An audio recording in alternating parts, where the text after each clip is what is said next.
biar sampai kita di barzah tersebut. Kenapa nak hidup balik? Rupa-rupanya tak bersiap nak meninggal dunia ni, tak bersiap. Ramai di kalangan kita ni hidup dalam keadaan hanyut je kita. Tak ada persiapan pun yang kita buat dalam hidup kita. Lalu malam ni diminta supaya saya sebut apa dia persiapan untuk kita nak menghadap depan Allah. Yang pertama tolong bersiap apa dia? Tolong jaga hati. Jangan hati kita ni berbolak-balik. Yang pertama, kalau nak bersiap menghadap depan Allah, tolong jaga hati. Hati kita ni jangan bolak-balik.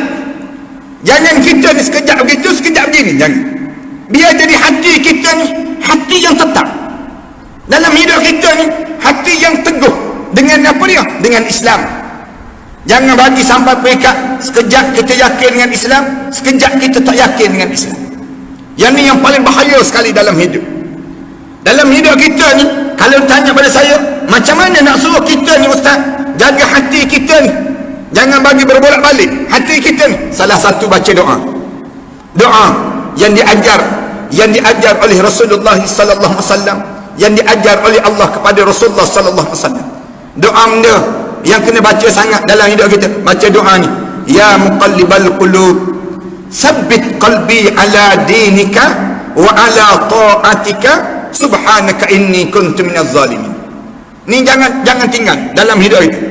Setiap hari kita baca doa ni, ya muqallibal qulub, wahai Tuhan yang membalik-balikkan hati manusia, sabbit qalbi ala dinik, tolong tetapkanlah hati aku ni supaya aku ni semakin dalam hidup aku ni semakin tua, semakin aku nak dekat nak menghadap depan kamu ya Allah, aku ni tetap dengan agama kamu. Ala dinik wa ala ta'atik, biar aku ni semakin lama hidup aku ni semakin kuat ketaatan aku kepada kamu ya Allah. Subhanaka inni kuntu minaz zalimin, maha suci kamu ya Allah, aku sentiasa buat khianat pada diri aku sendiri ya Allah. Doa yang diajar oleh Allah kepada Nabi Muhammad sallallahu alaihi wasallam. Doa apa lagi? Yang kedua doa ni, doa Rabbana la tuzigh qulubana ba'da idh hadaitana wa hab lana min ladunka rahmah innaka antal wahhab. Ini baca doa, jangan kamu rentak hidayah yang telah kamu bagi pada aku ya Allah.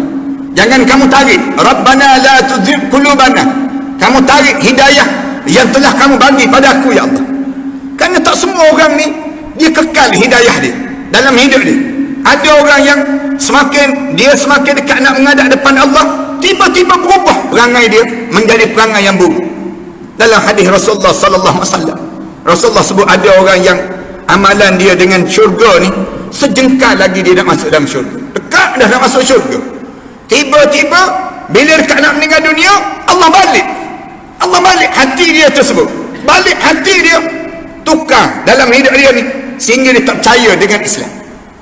Tak percaya dengan Islam, dia mati dalam keadaan tak beriman pada Allah, sehingga kan dia mati Rasulullah sallallahu alaihi wasallam sebut masuk neraka Allah Subhanahu wa taala terus.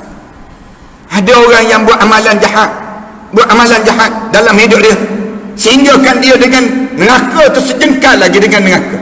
Tapi oleh kerana doa tadi, doa yang sentiasa ada dalam hidup tadi, berubah dalam hidup dia berubah, dekat dah dia dengan neraka. Allah balikkan hati dia, berubah jadi orang yang baik.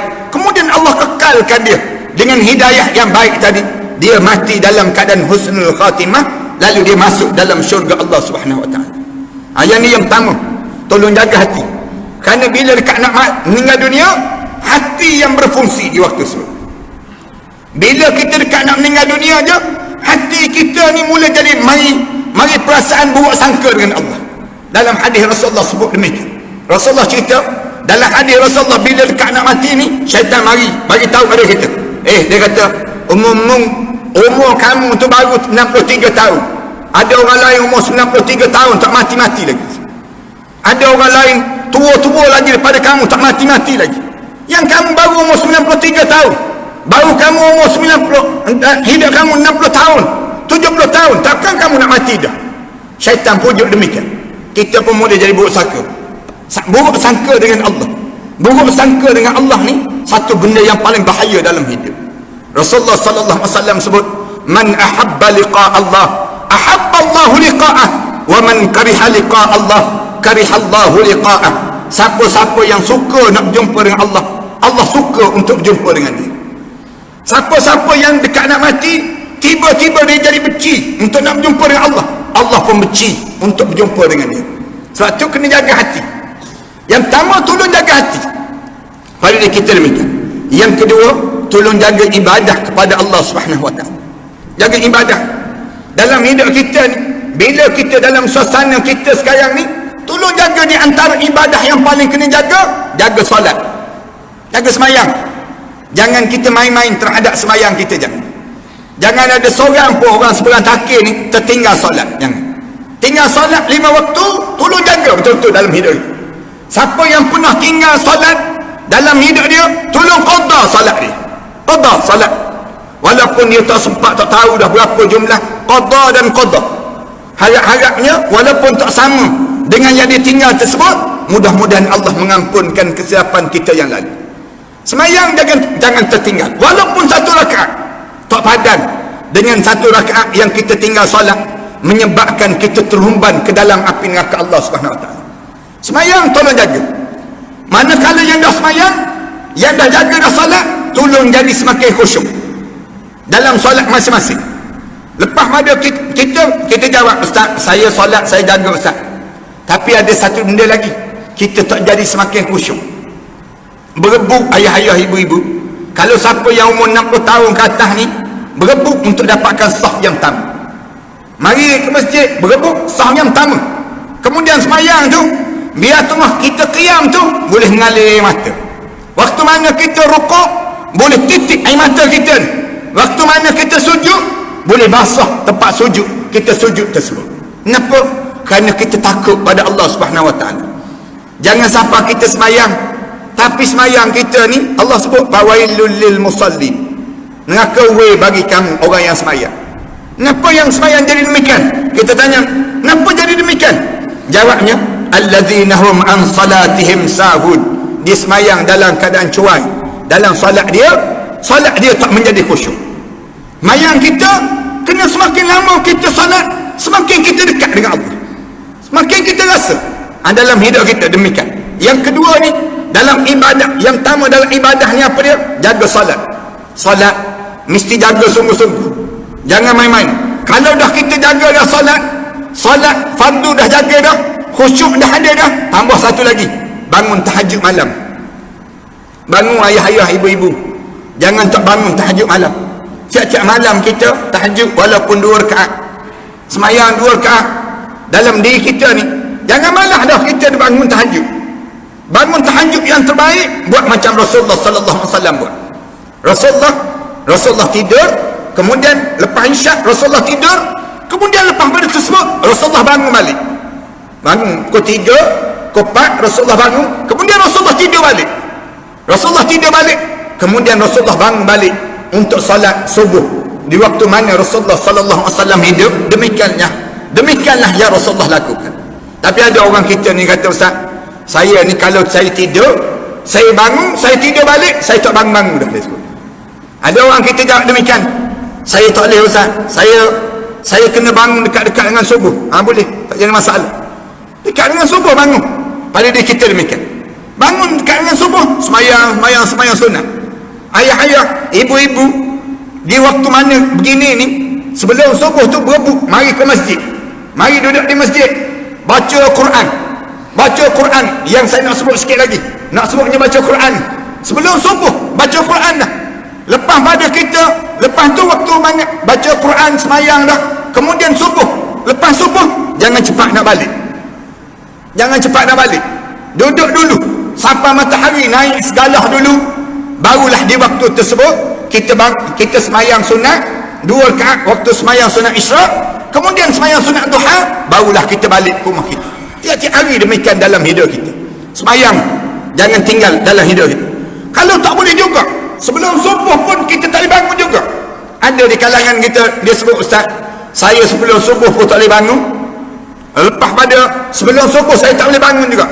Kita galakkan supaya tahajud, bila tahajud kita ni lepas isyak, sebelum kita tidur, kita semayang tahajud terlebih dahulu. Itu cara demikian. Ada orang kata tak tidur lagi Ustaz. Tidur menjadi sunat. daripada diri kita. Bermula tahajud lepas isyak, berakhir sebelum mana subuh. Oleh demikian kita diajar supaya sembahyang tahajud juga, walaupun 2 rakaat. Lepas tu tidur, nak tidur pun pada diri kita. Latih dalam hidup kita. Yang pertama. Yang kedua, sebelum kita menghadap depan Allah, tolong boleh baca Quran. Quran tolong baca. Jangan sampai tak boleh baca Quran. Quran di kalangan kita ni sentiasa hidup dengan baca Al-Quran. Baca Quran ni sebanyak mana kena baca Quran dalam hidup kita ni? Sebanyak lebih kurang kita makan setiap hari. Berapa kali sehari kita makan? Makan 3 kali sehari, maka baca Quran 3 kali sehari juga. Kerana makan untuk dasar yang akan mati, manakala baca Quran untuk ruh yang akan terus hidup. Quran jangan sampai tak boleh baca. Di kalangan penduduk seberang takir ni, pastikan di kalangan kita tak ada seorang pun yang tak boleh baca Quran. Siapa-siapa yang tak boleh baca Quran, pastikan umur dia panjang-panjang dan tak mati-mati. Jangan bagi mati. Siapa-siapa yang mati di saat mana dia tak boleh baca Quran, dia masuk saja dalam kubur tu, so pasti dia tak akan lepas menghadap depan Allah Subhanahu Wa Taala. Tak lepas menghadap depan Allah.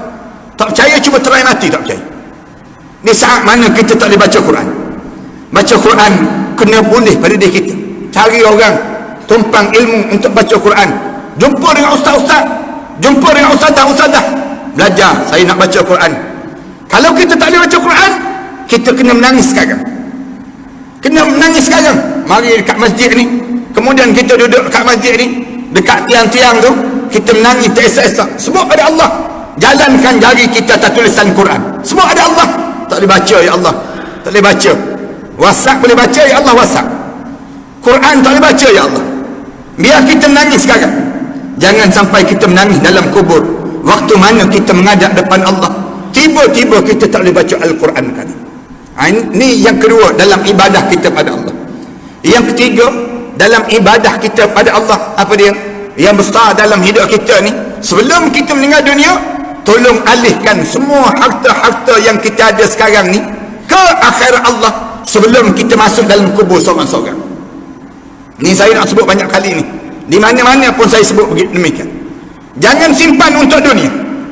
Segala harta benda yang kita cari atas dunia ni, tanah kita, harta benda kita, segala benda yang kita ada, tolong alih ke akhirat sekarang sebelum kita masuk dalam kubur seorang-seorang.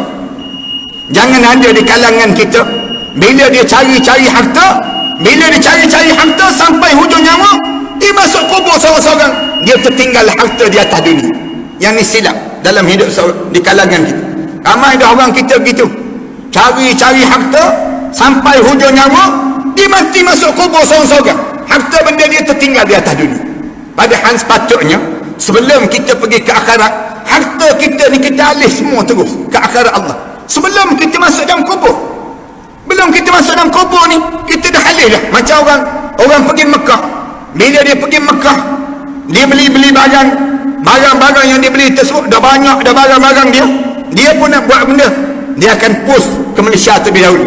Kadang-kadang kurma dah sampai dah, air zam-zam sampai dah. Yang dia duduk Mekah lagi, dia sampai dah, barang-barang dia sampai dah di Malaysia. Demikian juga dengan kita. Kita ni cari harta pandai, tapi nak alih ke akhirat tak pandai. Orang kita dia jadi sayang.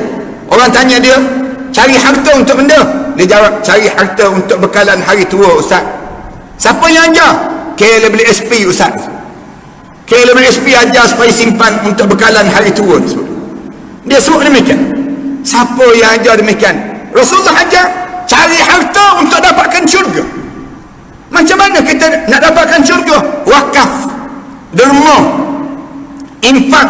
Lagipun kalau kita nak guna, kita tak boleh guna dah barang-barang tersebut. Kita tua dah, tanah kita tak boleh nak buat ada benda dah. Lalu kita berjumpa dengan AJK Masjid. Saya ada tanah, saya ada rumah.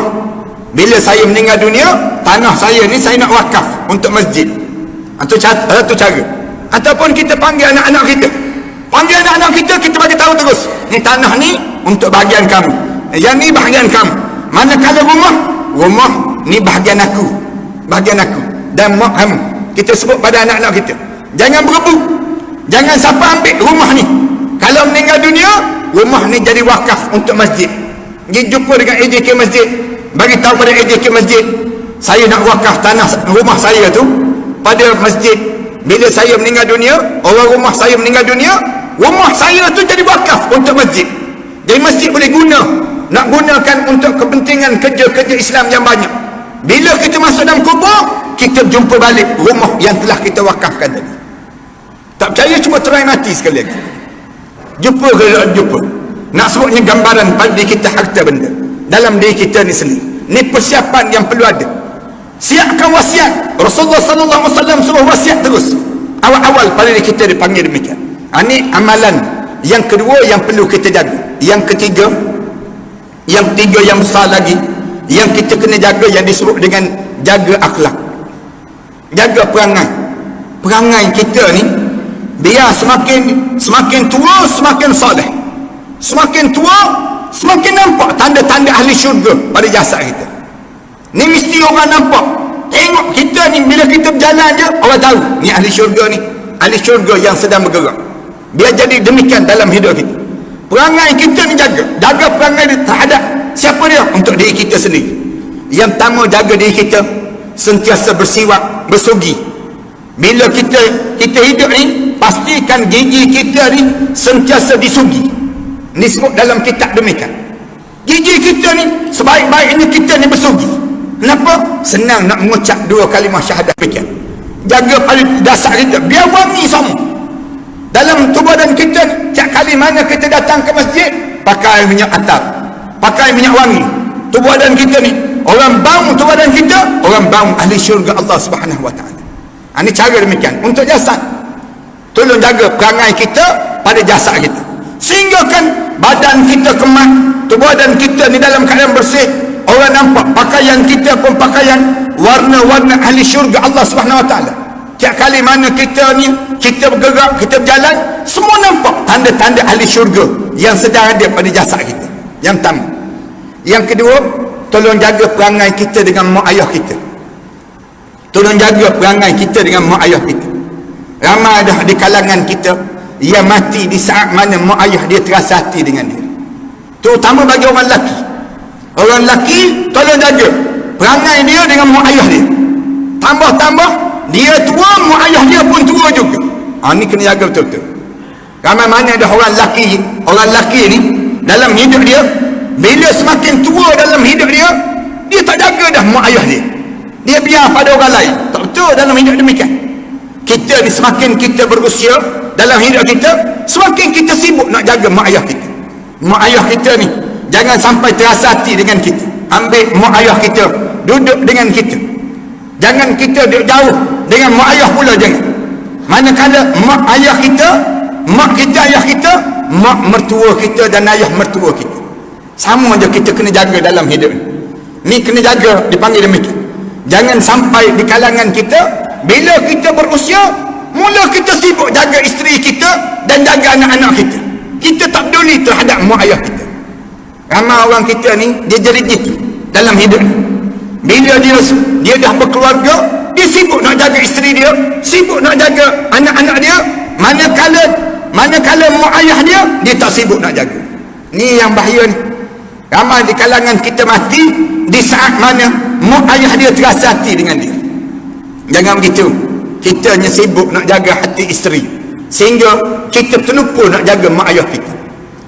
Manakala orang perempuan, di antara benda yang dia kena jaga hati suami dia. Jangan dia pula jadikan suami dia penakut pada diri dia. Suami dia jadi takut dengan dia. Ini penyakit yang sedang dialami oleh orang Melayu kita. Penyakit takut bini. Penyakit yang sedang berlaku di kalangan kita. Orang kita ni jadi takut dengan isteri itu sampai dia sanggup menipu mak ayah dia. Sanggup dia menipu mak ayah dia. Isteri dia sebut, saya tak nak balik ke rumah ayah, ke rumah mak. Dia sebut demikian. Abang nak balik, abang pastikan balik sekejap, lepas tu datang balik. Dia tipu mak dia. Bila dia balik, mak dia tanya, kenapa isteri kamu tak balik? Kenapa anak-anak tak balik? Banyak kerja mak. Padahal isteri dia tak nak balik. Isteri dia tak nak balik. Ni contoh tak nak balik. Kadang-kadang dia tipu mak ayah dia. Mak ayah dia kata baru balik semalam baru. Takkan nak balik dah. Balik semula ke bandar. Misal contoh ni, Dia jawab banyak kerja. Padahal isteri dia pesan, jangan balik lama-lama, balik sekejap saja. Yang menyebabkan dia ni sibuk jaga hati isteri dia, dia tak jaga hati mak ayah. Menipu di kalangan kita. Menipu mak ayah. Bila mak ayah sebut pada dia, kenapa kamu tak balik cuti-cuti ni? Dia jawab, tak boleh balik, banyak kerja. Padahal dia berjanji dengan isteri dia dan anak-anak dia nak pergi bercuti. Dia nak pergi bercuti. Nak bercuti pula ke Wuhan, dia panggil. Nak bercuti ke China. Senang cerita. Bila dalam keadaan demikian, bila dah cuti, mak dia pun ingat anak dia tak boleh balik. Rupa-rupanya dia bercuti dengan anak isteri. Pergi melancong, ambil gambar, dalam Facebook, bagi tahu dalam Facebook yang isteri dia ni ambil gambar, bergambar dengan suami, tunjuk dalam Facebook. Betul lah, mak dia pun ada Facebook juga. Mak dia tengok dalam Facebook, oh anak aku pandai dah nipu aku sekarang. Dia kata dia tak boleh cuti, tiba-tiba dia bercuti, dia pergi tempat lain. Dia tak jaga hubungan dia dengan mak dia. Jaga yang ni. Orang lelaki, kalian kena jaga hubungan kalian dengan mak dan ayah. Mak ayah reda, pintu syurga mana yang kita nak, kita akan dapat. Jangan mati di saat mana mak ayah terasa hati dengan kita. Manakala orang perempuan, tolong jaga hati dengan suami. Jaga hati dengan suami. Jangan sampai peringkat suami terasa hati dengan isteri. Bila suami terasa hati, bila isteri ini menengking-nengking suami. Orang perempuan jangan tinggikan suara depan suami. Jangan angkat suara depan suami. Jangan. Bila kalian angkat suara depan suami, tengking-tengking suami, sebut macam-macam gaya pada suami, hancur lebur amalan-amalan yang kita buat sebelum daripada. Jangan tinggi suara depan suami. Orang perempuan nak marah macam mana pun, pendamkan dalam hati kita. Istighfar banyak-banyak dengan suami kita. Jangan tinggikan suara. Jangan sampai peringkat kita tengking-tengking suami. Suami jadi takut dengan isteri. Ini jadi berlaku di kalangan kita. Sampai peringkat kadang-kadang telefon pada suami, abang duduk mana? Dia pun jawab, duduk masjid lagi. Masjid lagi masa ni, orang semua balik dah. Kawan duduk sebelah tu dengar yang suara isteri tengking suami. Isteri dia kata, lambat lagi kena balik. Suami jawab, duduk bercakap dengan kawan-kawan ni. Isteri kata, tak, balik sekarang, balik, katanya isteri. Suruh balik tersebut. Suami tu letak telefon teguh. Letak tu, aku kena balik dah ni. Isteri aku marah dah, dia sebut. Kena balik dah. Di waktu mana kita tinggikan suara tersebut, hancur lebur amalan-amalan yang kita buat. Orang perempuan jangan tinggikan suara dengan suami. Jangan sampai suami terasa hati. Orang lelaki ni belum kahwin memang banyak mulut, lepas kahwin tak ada mulut. Ni orang perangai orang lelaki. Tapi mulut dia letak mana? Mulut dia disimpan dalam hati. Orang perempuan belum kahwin tak ada mulut, tapi lepas kahwin mulut tak mulut. Mulut tu dia letak di mulut. Bukan orang seberang takir ni mesti orang seberang tak takir dia.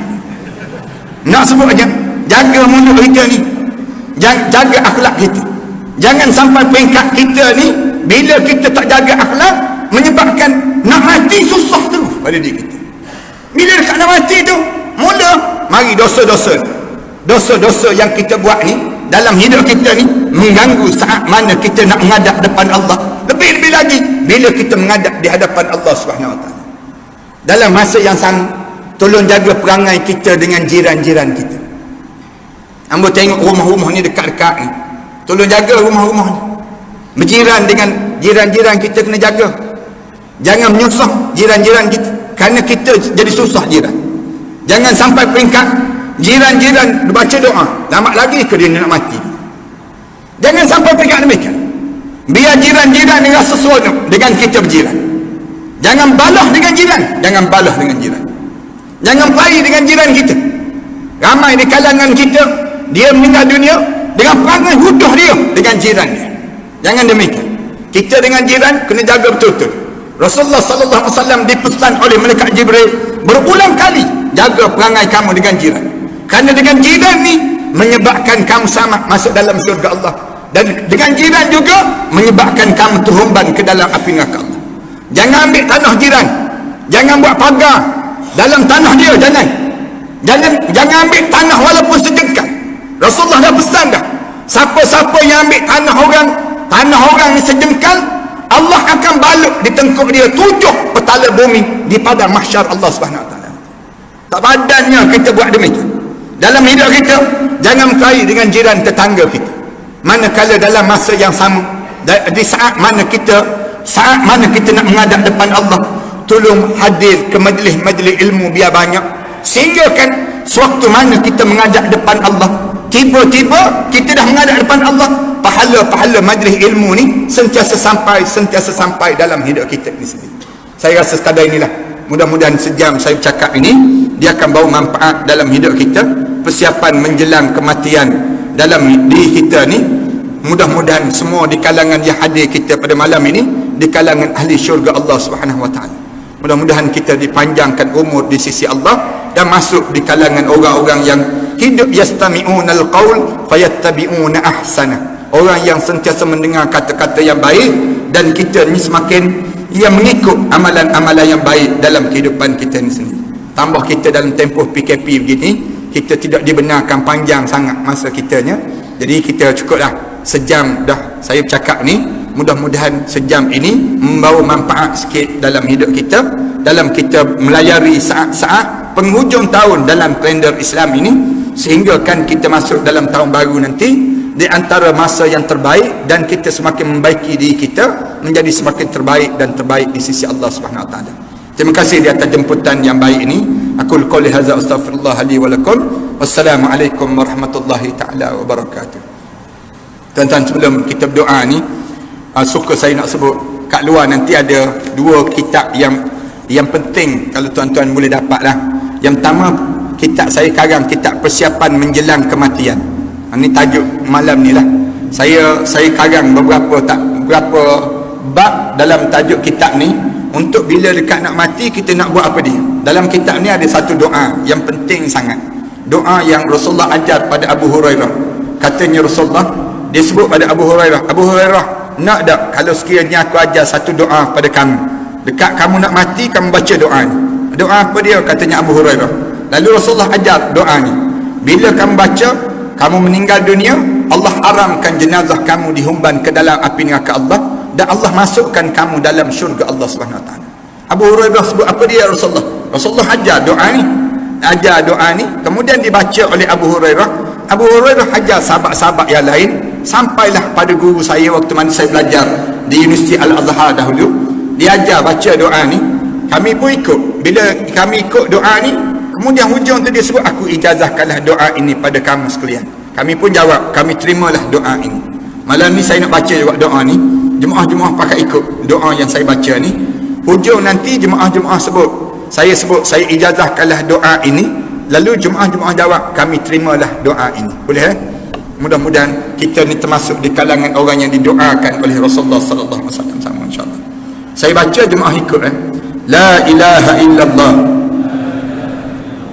yuhyi wa yumit wa huwa hayyun la yamut wa subhanallah rabbil ibad wal bilad walhamdulillah hamdan katsiran tayyiban mubarakan fih ala kulli halin Allahu akbar kabiran kibriya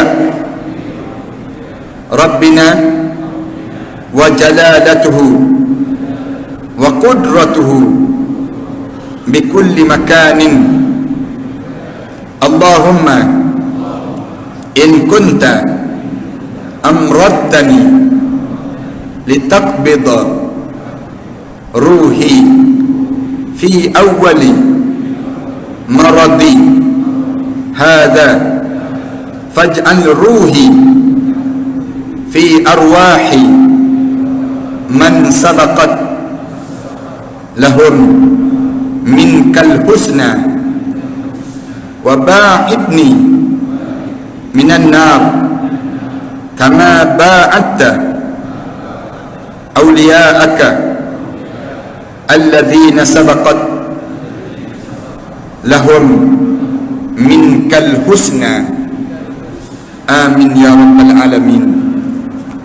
jemaah nanti saya ijazahkan semua doa ini kepada semua jemaah yang hadir pada malam ini. Jemaah sekalian, nanti jemaah balik nanti ajar pada keluarga masing-masing doa yang saya ajar tadi. Mudah-mudahan keluarga kita selamat, dia panggil demikian. Dalam doa dalam kitab ni lah ada kat belakang, nanti para hadis kamu boleh dapat lah.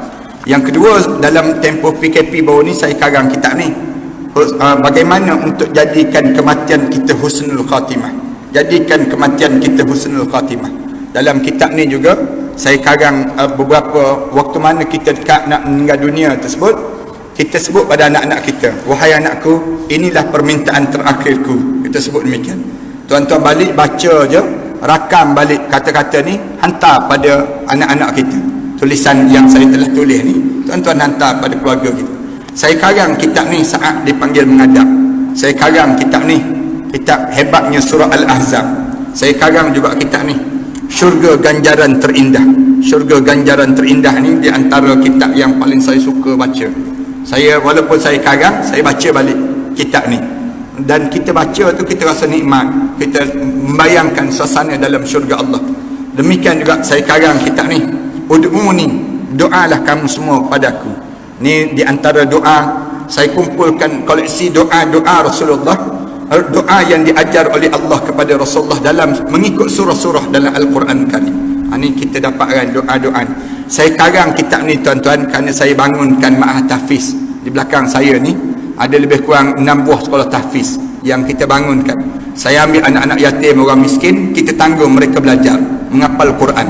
Saya bangunkan di Kelantan, saya bangunkan di Shah Alam, kemudian saya bangunkan juga di Jantuk Pahang, kemudian kita bangunkan di Pulau Langkawi, dan terakhir yang terbaru ni, saya baru diberi tanah oleh seorang hamba Allah di jalan Kuala Telemung, nak masuk jalan Kuala Telemung di Kuala Terengganu ni.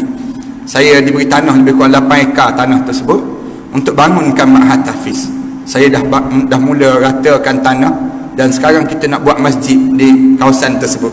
Kalau tuan-tuan ada kelapangan rezeki, tuan-tuan pakak-pakak dah ambil pamphlet ni kat belakang, nanti ada pamphlet tentang sekolah yang kita nak bangunkan ini.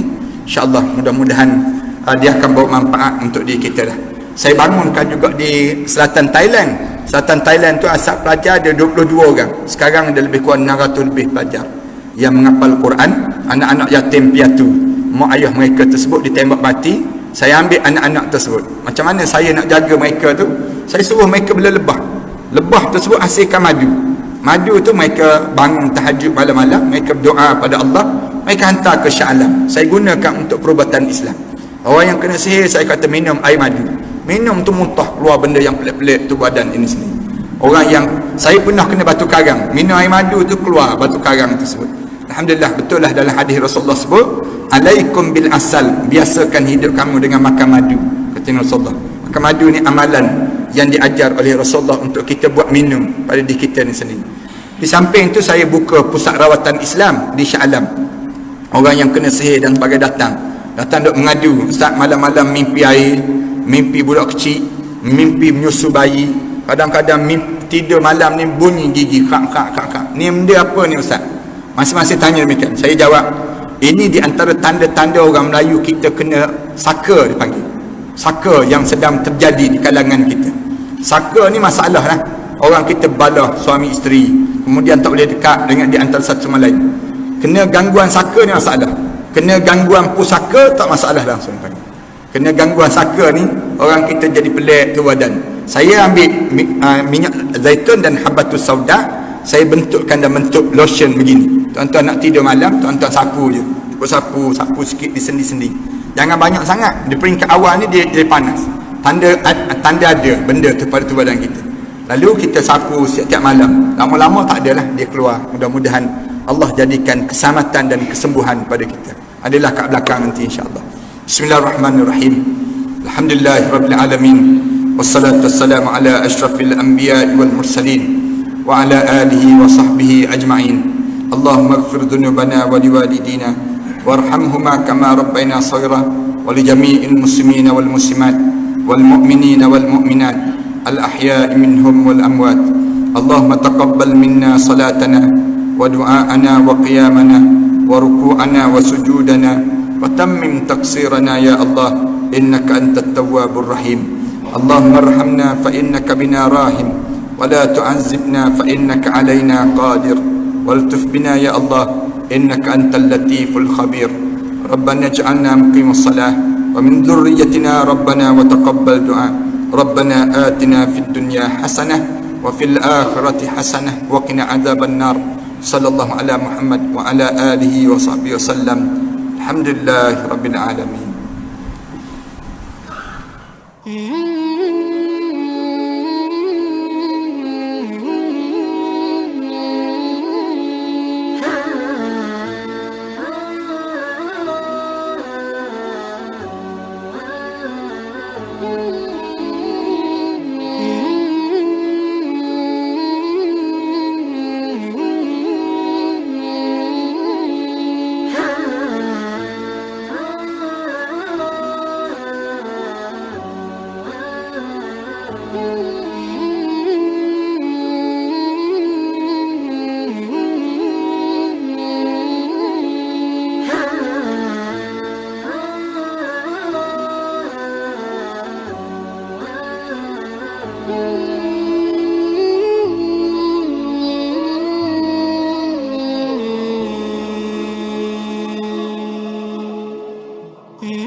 محمد رسول الله عليه صلاة الله وآله والأحبة